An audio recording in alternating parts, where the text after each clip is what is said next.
Shri Krishna friends, आपका बहुत बहुत स्वागत है आपके अपने चैनल कंप्यूटर ब्रेन एजुकेशन पर। तो फ्रेंड्स, आज का जो हमारा वीडियो है वो है जनरल एंट्री के ऊपर। तो फ्रेंड्स, हम क्लियर कर देना चाहते हैं, अगर आप ये सोच रहे हैं कि बिना जनरल एंट्री सीखे हम टैली पे काम कर सकते हैं तो आप बहुत गलत समझ रहे हैं। और आपको अगर काम करना है तो जनरल एंट्री का आना बहुत ही नेसेसरी है। तो फ्रेंड्स, आज का जो वीडियो है हमारा वो जनरल एंट्री पर ही है। तो फ्रेंड्स, वीडियो को शुरू करने से पहले अगर अभी तक आपने हमारा चैनल सब्सक्राइब नहीं किया है तो सब्सक्राइब करें, लाइक करें, शेयर करें, बेल आइकन को जरूर प्रेस कर दें जिससे कि हमारे नेक्स्ट वीडियो भी आपको आसानी से मिलते रहें। तो स्टार्ट करते हैं फ्रेंड्स। देखिए, जनरल एंट्री क्या होती है, जैसे कि हमने पहले ही बताया था, जनरल एंट्री जो हमारी कंपनियों में वर्क होता है, पूरे दिन का जो एक्टिविटी होती है, तो वो जो वर्क होता है वो हमें लिखना होता है किसी पेपर पर। तो हम लिखते कैसे हैं, कुछ टेबल इस तरह की होती है और यहाँ पे डेट डालते हैं और क्या काम हुआ है जो खाता लिखते हैं यहाँ पे, और यहाँ पे डेबिट और क्रेडिट लिखते हैं। नीचे हम लिखते हैं नरेशन, जो भी काम हुआ है उसको छोटे शब्दों में यहाँ पे लिखते हैं, तो उसको हम बोलते हैं नरेशन। तो कुछ इस तरह से लिखते हैं, तो इसको बोलते हैं फ्रेंड्स हम जनरल एंट्री। फ्रेंड्स, जो हमारे अकाउंट थे वो 3 अकाउंट थे, रियल अकाउंट, नॉमिनल अकाउंट और पर्सनल अकाउंट। जो हमारी जनरल एंट्री है वो इन तीनों अकाउंटों से ही संबंधित है। अगर हम ये तीनों अकाउंट याद नहीं होंगे तो हमें बहुत ही परेशानी होने वाली है। तो फ्रेंड्स, आपको ये तीनों अकाउंट याद करना नेसेसरी है, आपको याद करना होगा। तो फ्रेंड्स, एक बार हम इसे रिपीट कर लेते हैं। देखिए, टाइप्स अकाउंट में 3 अकाउंट होते हैं, real account, nominal account and personal account. Real account में वो चीजें आती हैं जिसे हम छू सकते हैं, ठीक है, जैसे cash, building, plant, furniture, vehicle, machine, AC, land, computer आदि। अगर ये चीज आ रही है तो इसको हम क्या करेंगे, डेबिट करेंगे। अगर ये चीजें जा रही हैं तो इसको हम क्या करेंगे, क्रेडिट करेंगे। ओके। इसी तरह से दूसरा अकाउंट है नॉमिनल अकाउंट, जिसमें इसमें वो चीजें आती हैं जिसे हम छू नहीं सकते, जैसे commission, discount, salary, purchase, sales, stand आदि। फ्रेंड्स, जो है, अगर जितने भी खर्चे हैं और जितना भी नुकसान है, यानी ऑल एक्सपेंसेस और लॉसेस, हम उसको क्या करेंगे, डेबिट करेंगे। और जितना जितना भी इनकम होगा, जितना भी फायदा होगा, उसको हम यहाँ पे क्रेडिट करेंगे। इसके बाद आता है पर्सनल अकाउंट। पर्सनल अकाउंट में क्या होता है, रिसीवर विल बी डेबिट, यानी जो रिसीव करने वाली कंपनी होगी उसको हम डेबिट करेंगे और जो देने वाली कंपनी होगी या देने वाला होगा उसको हम क्रेडिट करेंगे। इसमें आता है company, firm, bank, university, Ram का अकाउंट आदि, कोई भी हो सकता है अकाउंट में। तो अगर ये रिसीवर है तो हम इसको डेबिट कर देंगे और ये गिवर है तो इसको हम क्रेडिट कर देंगे। तो फ्रेंड्स, आई होप दैट आपने पहले भी याद कर लिया होगा। अब हम चलते हैं जनरल एंट्री पर। देखिए फ्रेंड्स, फर्स्ट हमारी एंट्री है वह है बिजनेस स्टार्टेड विद कैश, यानी जो हमारा बिजनेस स्टार्ट हुआ है कैश के साथ, और ये हुआ है 5 लाख का, यानी हमने 5 लाख बिजनेस में लगाया है। अब फ्रेंड्स, इसमें सबसे पहले हमें ये देखना है कि इसमें कितने अकाउंट बन रहे हैं और अकाउंट कौन कौन से हैं, यानी खाता कौन कौन सा है। एक तो बिजनेस है फ्रेंड्स, जिसको हम कैपिटल भी बोलते हैं, अपनी कंपनी को कैपिटल भी हम बोलते हैं। और ये है दूसरा खाता कैश का, यानी कैश लग रहा है, लगाने वाला बिजनेस कैपिटल है। तो फ्रेंड्स, सबसे पहले कैश को लेते हैं। कैश को हम छू सकते हैं, तो ये किस में जाएगा, रियल अकाउंट में जाएगा। और रियल अकाउंट में क्या होता है, जो आता है उसको डेबिट करते हैं और जो जाता है उसको क्रेडिट करते हैं। तो फ्रेंड्स, कैश क्या होगा, कैश हो जाएगा डेबिट। देखिए, हमने यहाँ पे लिख दिया है कैश अकाउंट डेबिट, और डेबिट के नीचे लिख दिया है 5 लाख रुपीज। ओके। अब दूसरा अकाउंट है हमारा बिजनेस, यानी बिजनेस को हम कैपिटल बोलते हैं। तो कैपिटल लगाने वाला कौन है, कैपिटल। अब यहाँ पे बात आ रही है गिवर और रिसीवर वाली, यानी गिवर कौन हो गया, कैपिटल। तो फ्रेंड्स, यहाँ पे क्योंकि गिवर को क्या करते हैं हम, रिसीवर विल बी डेबिट, और गिवर को हम करते हैं क्रेडिट। तो पर्सनल जो हमारा पर्सनल अकाउंट है उसमें गिवर को क्या करते हैं, हम क्रेडिट करते हैं। तो फ्रेंड्स, देखिए, हमने यहाँ पे कैपिटल को हमने यहाँ पे क्रेडिट कर दिया है और क्रेडिट के नीचे 5 लाख रुपए लिख दिया है। इसके नीचे हमने जो है नरेशन लिख दी है, बीइंग बिजनेस स्टार्टेड, यानी जो भी वर्क हो रहा है उसे छोटे शब्दों में बेसिस के अंदर लिखते हैं, इसको हम बोलते हैं नरेशन। इससे इस लाइन से हमें ये पता चल जाता है कि काम क्या हुआ है। फ्रेंड्स, नेक्स्ट चलते हैं। नेक्स्ट हमारा क्वेश्चन है, open Allahabad bank account by deposit cash इतना, यानी हमारी कंपनी ने इलाहाबाद बैंक में अकाउंट खोला है 20,000 रुपए जमा करके। तो फ्रेंड्स, अब इसमें खाते कौन कौन से बन रहे हैं, एक तो बन रहा है इलाहाबाद बैंक और दूसरा बन रहा है कैश। यानी जो है रिसीव कौन कर रहा है, इलाहाबाद बैंक, और दूसरा है कैश। तो फ्रेंड्स सबसे पहले इलाहाबाद बैंक अगर रिसीव कर रहा है, क्योंकि हम जब पैसा जमा करेगी हमारी कंपनी तो इलाहाबाद बैंक क्या हो जाएगा, रिसीवर हो जाएगा। तो जब रिसीवर हो जाएगा तो हमें कौन से अकाउंट में पहुंच जाना चाहिए, सबसे लास्ट वाले अकाउंट में, जिसे हम बोलते हैं पर्सनल अकाउंट। अब पर्सनल अकाउंट में क्या होता है, रिसीवर को हम डेबिट करते हैं और गिवर को हम क्रेडिट करते हैं। तो फ्रेंड इसीलिए हमने यहाँ पे इलाहाबाद को, क्योंकि रिसीव कर रहा है तो हमने इसको यहाँ पे डेबिट कर दिया है और डेबिट के नीचे लिख दिया है 20,000 रुपए। इसके बाद दूसरा अकाउंट है हमारा कैश। कैश को हम छू सकते हैं, तो कौन से अकाउंट में पहुंच जाएंगे, पहले वाले यानी रियल अकाउंट में। रियल अकाउंट में क्या था, जो आता है उसको डेबिट करते हैं, जो जाता है उसको क्रेडिट करते हैं। तो फ्रेंड्स कंपनी से तो कैश जा रहा है, क्योंकि कंपनी से कैश जा रहा है और बैंक में जमा हो रहा है, तो यानी ये क्या है, ये जा रहा है, तो इसको हमने क्या कर दिया है, यहाँ पे क्रेडिट कर दिया है और क्रेडिट के नीचे हमने 20,000 रुपए लिख दिया है। नरेशन में लिख दिया है being deposit, being cash deposit with bank. Next चलते हैं। नेक्स्ट है हमारा कैश सेल 8,000 रुपीज। यानी तो इसमें दो अकाउंट तो है ही, और तो कुछ लिखा हुआ नहीं है। तो हमारा क्या हो रहा है, यहाँ पे कैश सेल हो रहा है, यानी हमने, हमारी कंपनी ने जो भी माल सेल किया है उसका कैश से मिल गया है।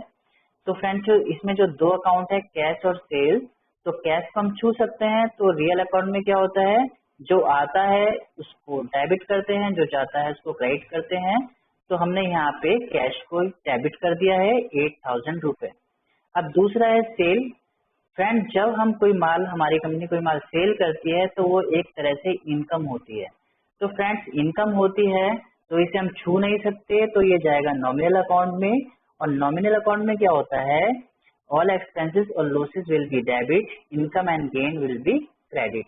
यानी ये क्या है, इनकम है, ये गेन हो रहा है, तो इसको हमने यहाँ पे क्या कर दिया है, क्रेडिट कर दिया है और क्रेडिट के नीचे लिख दिया है 8,000 रुपीज और नरेशन में लिख दिया है बीइंग कैश सेल। नेक्स्ट चलते हैं फ्रेंड्स। नेक्स्ट है हमारा good purchase from Nidhi limited. यानी उधार परचेज हो रहा है निधि लिमिटेड से। तो फ्रेंड्स पता कैसे चल रहा है कि उधार हो रहा है, एक तो ये कि इसमें कहीं पे कैश नहीं लिखा हुआ है और कंपनी का नाम भी दिया हुआ है। फ्रेंड्स अगर यहाँ पे cash purchase from Nidhi limited लिखा होता तो वो उधार नहीं होता, वो कैश होता।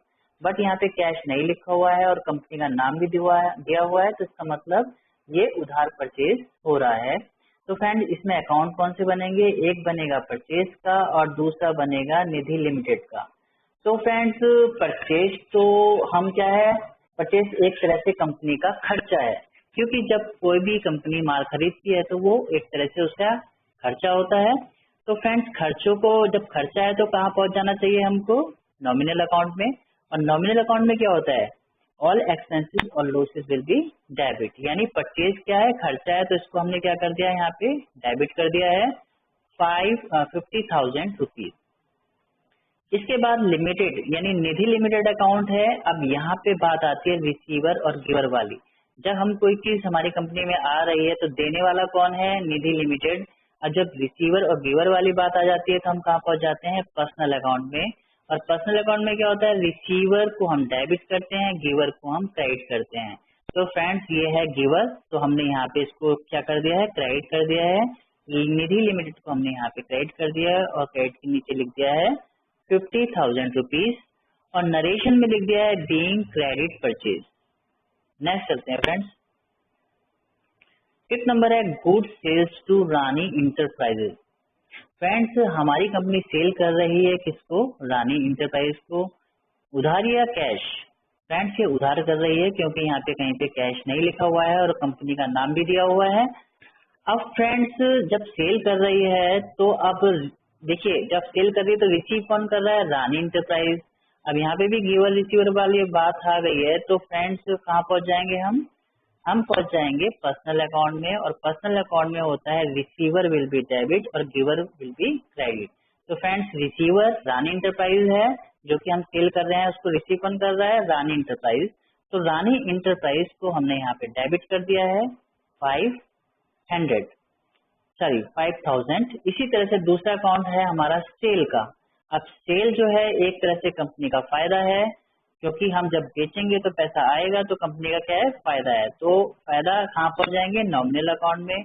और नॉमिनल अकाउंट में क्या होता है, नॉमिनल अकाउंट में होता है कि all expenses losses will be debit, income and gain will be credit. तो ये तो इनकम है तो हमने इसको क्या कर दिया है, क्रेडिट कर दिया है। और क्रेडिट के नीचे लिख दिया है 5000 रुपए। अब इसकी नरेशन क्या बनेगी, being credit purchase, sorry being credit sale, यानी उधार सेल हो रहा है तो बीइंग क्रेडिट सेल, क्रेडिट का मतलब उधार। नेक्स्ट चलते हैं फ्रेंड्स, 6 नंबर है हमारी good return to Nidhi Limited. Friends हमारी कंपनी ने निधि लिमिटेड से कुछ खरीदा था और कुछ माल खराब निकल गया तो उसको कंपनी ने वापस कर दिया। तो जब वापस कर दिया तो good return to Nidhi limited, यानी निधि लिमिटेड के लिए माल वापस कर दिया गया है। अब फ्रेंड्स इसमें रिसीव कौन कर रहा है, जब हम माल वापस करेगी कंपनी तो रिसीव कर रही है निधि लिमिटेड। पहुंच जाएंगे पर्सनल अकाउंट में, तो पर्सनल अकाउंट में रिसीवर वाले को डेबिट करते हैं, गिवर को क्रेडिट करते हैं। तो फ्रेंड्स ये क्या है, इस टाइम निधि लिमिटेड रिसीवर है, क्योंकि हम जब वापस करेंगे माल तो रिसीव कौन करेगा, निधि लिमिटेड। तो इसको हमने यहाँ पे डेबिट कर दिया है। और देने वाला अकाउंट, जब हमारी कंपनी कोई माल वापस करती है तो देने वाला अकाउंट होता है परचेज रिटर्न, क्योंकि हमने जो परचेज किया था तो वो जब हम परचेज करते हैं तो उसका अकाउंट परचेज होता है, और जब वापस माल जाता है तो देने वाला कौन हो जाता है हमारी कंपनी में ही, परचेज रिटर्न अकाउंट। तो फ्रेंड्स गिवर कौन है, परचेज रिटर्न। अब परचेज रिटर्न को हमने क्या कर दिया, यहाँ पे क्रेडिट कर दिया फ्रेंड्स, है ना। तो यहाँ पे हमने इसको क्रेडिट में लिख दिया है और यहाँ लिख देंगे बीइंग गुड रिटर्न, यानी जो भी वर्क हो रहा है उसको हम क्या कर देंगे, उसको हम नरेशन में लिख देंगे। फ्रेंड्स आप सोच रहे होंगे कि परचेज रिटर्न ये क्रेडिट में कैसे आया। तो फ्रेंड्स देखिए, जब हम परचेज करते हैं उस टाइम क्या होता है, परचेज एक तरह से खर्चा होता है, मगर जब हम परचेज रिटर्न कर रहे हैं तो कंपनी के लिए वो खर्चा नहीं है, वो एक तरह से इनकम हो गई, क्योंकि जो भी हम वापस कर रहे हैं वो हमारी कंपनी में बढ़ेगा, यानी हमारी कंपनी का वो नुकसान नहीं है। तो इसलिए हमने ये नॉमिनल अकाउंट में चला जाएगा। नॉमिनल अकाउंट में क्या होता है, खर्च को क्या करते हैं डेबिट और इनकम को क्या करते हैं क्रेडिट करते हैं। तो हमने यहाँ पे परचेज रिटर्न को क्रेडिट कर दिया है। फ्रेंड नेक्स्ट चलते हैं, नेक्स्ट है salary paid to staff. Friends to staff 15,000 रुपए। तो फ्रेंड्स इसमें अकाउंट कौन कौन से बन रहे हैं, एक बन रहा है सैलरी और दूसरा बन रहा है पेड यानी कैश, यानी सैलरी पेड हो रही है स्टाफ के लिए, सिर्फ 2 अकाउंट बन रहे हैं। तो सैलरी क्या है कंपनी के लिए, सैलरी खर्चा है, सैलरी को छू नहीं सकते। तो सैलरी खर्चों को क्या करते हैं, कहाँ पहुंच जाएंगे हम, नॉमिनल अकाउंट में। और नॉमिनल अकाउंट में एक्सपेंसिव लॉसेस को क्या करते हैं, डेबिट करते हैं। तो हमने यहाँ पे सैलरी को डेबिट कर दिया है। दूसरा अकाउंट पेड का मतलब पैसा जा रहा है, यानी कंपनी का पैसा जा रहा है, पैसे को छू सकते हैं, कैश को छू सकते हैं। तो कहाँ पहुंच जाएंगे, रियल अकाउंट में।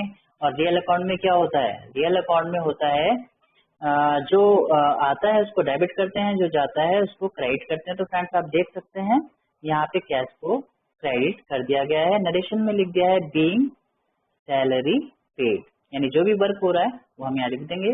नेक्स्ट चलते हैं फ्रेंड्स, गुड रिटर्न बाय रानी इंटरप्राइजेस, यानी गुड रिटर्न हो रहा है बाय रानी इंटरप्राइज के लिए, यानी हमने रानी इंटरप्राइज को कुछ बेचा था, है ना, और अब वो वापस आ रहा है। तो फ्रेंड्स जब माल वापस आता है, जैसे हम बेचते हैं तो वो सेल अकाउंट होता है, और जब वापस माल आता है और जो कैश करने वाला होता है उस माल को, तो वो होता है हमारी कंपनी में sales return account. Friends sales जब हम करते हैं तो वो एक तरह से फायदा होता है, बट जब कोई माल हमने बेच दिया और वो वापस आ रहा है तो एक तरह से हमारा नुकसान होता है। तो खर्चों को क्या करते हैं, डेबिट करते हैं, इसलिए हमने सेल्स रिटर्न को यहाँ पे डेबिट कर दिया है और 1000 लिख दिया है डेबिट के नीचे। और रानी इंटरप्राइज इस टाइम ये क्या है, गिवर है, क्योंकि ये वापस कर दिया माल। तो रानी इंटरप्राइज इस टाइम क्या हो गई, गिवर हो गई। तो पहुंच जाएंगे पर्सनल अकाउंट में। पर्सनल अकाउंट में क्या होता है, गिवर को क्या करते हैं, क्रेडिट करते हैं। तो हमने रानी इंटरप्राइज को यहाँ पे क्रेडिट कर दिया है और लिख दिया है being good return. Okay friends next चलते हैं, 9 number is electricity charge paid. तो इलेक्ट्रिसिटी चार्ज क्या है, कंपनी के लिए खर्चा है, और खर्चा है तो हम कहाँ पहुंच जाएंगे, नॉमिनल अकाउंट में। तो नॉमिनल अकाउंट में क्या होता है, जितने भी खर्चे होते हैं उनको हम डेबिट करते हैं। तो हमने यहाँ पे इलेक्ट्रिसिटी चार्ज को डेबिट कर दिया है। इसी तरह से पेड का मतलब पैसा जा रहा है, यानी कैश जा रहा है। तो कैश को छू सकते हैं, रियल अकाउंट में पहुंच जाएंगे फ्रेंड्स, और रियल अकाउंट में जो जाता है उसको करते हैं क्रेडिट। तो हमने कैश को यहाँ पे कर दिया है क्रेडिट। नरेशन में लिख दिया है बीइंग इलेक्ट्रिसिटी चार्ज पेड। तो ये क्लियर हो चुका होगा फ्रेंड्स। नेक्स्ट चलते हैं। नेक्स्ट 10 नंबर है कैश डिपॉजिट इनटू बैंक, यानी बैंक में कैश जमा हो रहा है। फ्रेंड्स आपकी कंपनी में जो बैंक होगा हम उसी बैंक में कैश जमा करेंगे। फ्रेंड जमा करने का मतलब ये होता है कि जैसे आपके एक पॉकेट से दूसरी पॉकेट में पैसा रख दिया, तो वही होता है, पैसा आपका ही रहता है, वो चाहे कंपनी के अंदर हो चाहे बैंक के अंदर हो। तो अभी क्या हो रहा है, कैश कंपनी से निकलकर बैंक में जमा हो रहा है। तो फ्रेंड्स जिसमें कंपनी का अकाउंट होगा पैसा उसी में जाएगा। तो हमारी एक एंट्री में हमने इलाहाबाद बैंक में अकाउंट खोला था, तो पैसा कहाँ जाएगा, इलाहाबाद बैंक में। तो हमने यहाँ लिख दिया है रिसीवर विल बी डेबिट होता है, तो friends Allahabad bank account debit हो जाएगा क्योंकि पैसा इलाहाबाद बैंक में जा रहा है। इसी तरह से कैश को छू सकते हैं रियल अकाउंट में, ये क्या होता है, जो जाता है उसको क्रेडिट करते हैं। और रियल अकाउंट में फ्रेंड्स छू सकते हैं, तो रियल अकाउंट में क्या होता है, कैश जा रहा है यानी कंपनी से निकल रहा है, तो इसको हमने यहाँ पे क्रेडिट कर दिया है। और लिख दिया है नरेशन में बीइंग कैश डिपॉजिट, क्योंकि हमारा कैश बैंक में जमा हो रहा है। नेक्स्ट चलते हैं फ्रेंड्स। 11 नंबर है कैश विड्रॉ फ्रॉम बैंक। अब फ्रेंड्स जिसमें अकाउंट होगा हमारी कंपनी का उसी से ही पैसा निकालेगी कंपनी। तो क्या हुआ है कि कैश निकाला गया है बैंक से, तो फ्रेंड्स कैश को छू सकते हैं, रियल अकाउंट में पहुंच जाएंगे। उसमें क्या होता है, जो आता है उसको डेबिट करते हैं, जो जाता है उसको क्रेडिट करते हैं। तो कंपनी के अंदर तो कैश आ रहा है, तो इसलिए हमने इसको डेबिट कर दिया है, 2000 रुपए डेबिट के नीचे लिख दिया है। इसी तरह से देने वाला कौन है, इलाहाबाद बैंक। तो receiver will be debit and giver will be credit. Personal account में पहुंच जाएंगे फ्रेंड्स, क्योंकि रिसीवर और गिवर वाली बात आ रही है। तो देने वाला कौन है, इलाहाबाद बैंक। तो गिवर क्या होता है, क्रेडिट हो जाता है, तो हमने यहाँ पे गिवर को क्रेडिट कर दिया है, इलाहाबाद बैंक को हमने यहाँ क्रेडिट कर दिया है। कैश बीइंग कैश विड्रॉ, यानी जो वर्क हो रहा है हम लिख देंगे, तो कैश विड्रॉ हो रहा है तो हम लिख दिया being cash withdraw. Okay friends. Friends 12 number है check paid to Nidhi limited, यानी हमारी कंपनी ने निधि लिमिटेड से खरीदा था, है ना, परचेज किया था। तो अब उसको हमारी कंपनी चेक दे रही है 4000 रुपए का। तो फ्रेंड्स हमारी कंपनी जब चेक दे रही है तो बैंक का ही चेक देगी। तो पैसा कौन देगा, हमारा इलाहाबाद बैंक ही देगा, यानी पैसा देने वाला कौन होगा, इलाहाबाद बैंक। और रिसीव करने वाला कौन है, निधि लिमिटेड, यानी जिससे हमने माल खरीदा था। तो फ्रेंड्स यहाँ पे भी रिसीवर और गिवर वाली बात आ रही है, तो पहुंच जाएंगे पर्सनल अकाउंट में। रिसीवर विल बी डेबिट होता है, तो निधि लिमिटेड रिसीव कर रहा है पैसा, तो इसको हमने यहाँ पे कर दिया है डेबिट 2000। फ्रेंड यहाँ पे गलत हो गया, यहाँ पे 4000 था। तो इस तरह से फ्रेंड्स नेक्स्ट एंट्री में होगा हमारा, डिटेल में हम देंगे फ्रेंड्स। अभी तो हमने सिंपल से एंट्री लिए हैं, और आने वाले एंट्री जो होंगी हमारी बहुत क्रिटिकल होंगी। तो फ्रेंड्स आशा करता हूँ आपको जनरल एंट्री समझ में आ गई होंगी। और आगे के लिए अभी तक के लिए थैंक्स। और अभी तक आपने हमारा चैनल सब्सक्राइब नहीं किया तो प्लीज़ सब्सक्राइब करें, लाइक करें, शेयर करें।